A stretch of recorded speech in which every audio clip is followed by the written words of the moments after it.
Aussi étonnant que cela peut paraître, Hayley a donc fait le choix d'interchanger deux niveaux, l'équivalent du niveau 9 et du niveau 10 dans notre lore. Le choix peut paraître surprenant et pourtant il fait un petit peu de sens parce que la ville numéro 9 et la ville numéro 11 sont tous les deux des villes assez différentes mais restent des villes.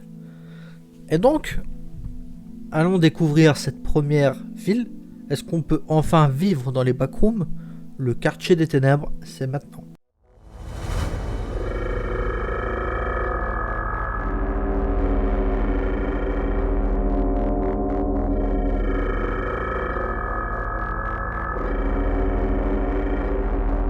Le quartier des ténèbres est un quartier de banlieue immensément grand. Il est uniquement composé de structures résidentielles de taille variable. Généralement des maisons de 1 à 2 étages. Il n'y a pas de temps, ni de cycle jour-nuit. Le quartier des ténèbres est complètement noir à minuit, avec pour seule source de lumière des rangées de lampadaires. Les Deathmoth s'attardent autour de la lumière ambrée qui émane de ces lampadaires. Le niveau est typiquement calme, le silence n'étant rompu que par le chant des grillons et le bruit occasionnel de la moquette qui s'égoutte du ciel. Ne vous méprenez pas, ce ne sont pas des étoiles. Le ciel nocturne est en fait une vaste mégastructure métallique connue sous le nom de matrice Cogwell. Les lampes fluorescentes placées entre les poutres en carbure de tungstène servent d'étoiles dans le ciel artificiel. Des tuyaux métalliques noirs s'étendent à travers la matrice de Cogwell. Ce tuyau contient des liquides de tapis et peuvent occasionnellement éclater et pleuvoir sur les maisons situées en dessous. Ces maisons ont une pléthore de propriétés anormales. Notamment, l'aménagement intérieur est plus grand que la structure extérieure. L'intérieur est recouvert d'herbe au lieu de planches de bois et les lustres défient la gravité en étant suspendus au sol. D'autres anomalies architecturales ont été observées, comme des escaliers ne menant à nulle part et des maisons entièrement flottantes dans le ciel. En général, lorsqu'une personne entre dans le quartier des ténèbres, elle se trouve près du centre du niveau. La qualité des structures du niveau se dégrade progressivement à mesure que l'on s'éloigne du centre, ce qui signifie que le centre est situé de riches communautés fermées et que les environs sont constitués de bidonvilles de mauvaise qualité. Ces derniers présentent une augmentation notable du nombre d'entités par rapport aux maisons du centre. Il convient de noter que le centre du quartier des ténèbres est dépourvu de nourriture et que, de manière anormale, vous aurez faim plus rapidement dans ce niveau que dans les autres. Les bidonvilles ont une quantité minuscule de nourriture qui peut être trouvée dans les armoires à l'intérieur des maisons, mais ce n'est pas toujours assez pour subvenir à vos besoins. Par conséquent, vous devrez vous aventurer au-delà des bidonvilles à la recherche d'une source de nourriture.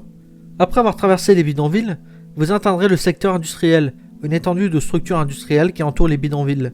Le secteur industriel est constitué de grandes usines qui dominent le paysage. Ces usines crachent un gaz brumeux qui pollue l'air.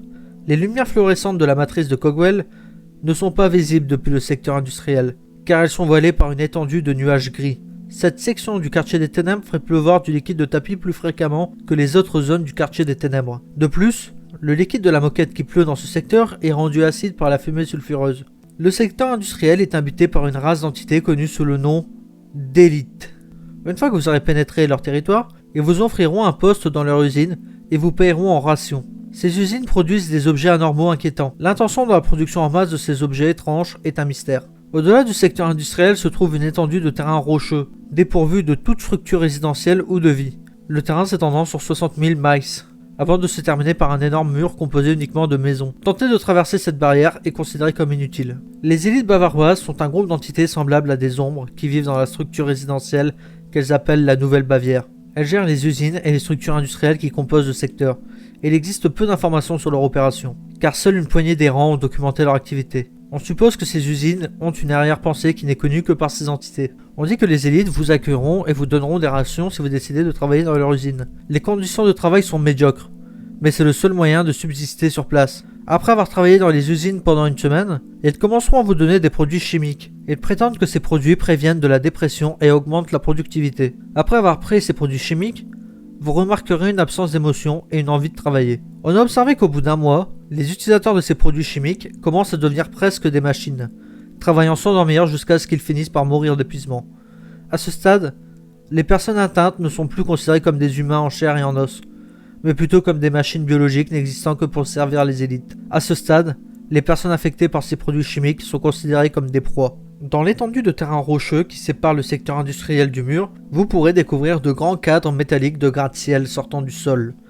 Ces cadres sont dotés d'une porte métallique qui, une fois franchie, mène à la cité en ruine. Et voici qui conclut le rapport de ce niveau, j'espère qu'il vous aura plu. J'aime bien ce niveau particulièrement, j'aime bien la description que propose Haley dans la plupart de leurs niveaux. Alors c'est pas Wikidot, mais ça reste très sympa. J'espère que ça vous a plu. Et puis à la prochaine pour le dernier niveau que je vais couvrir durant cet été. Bye!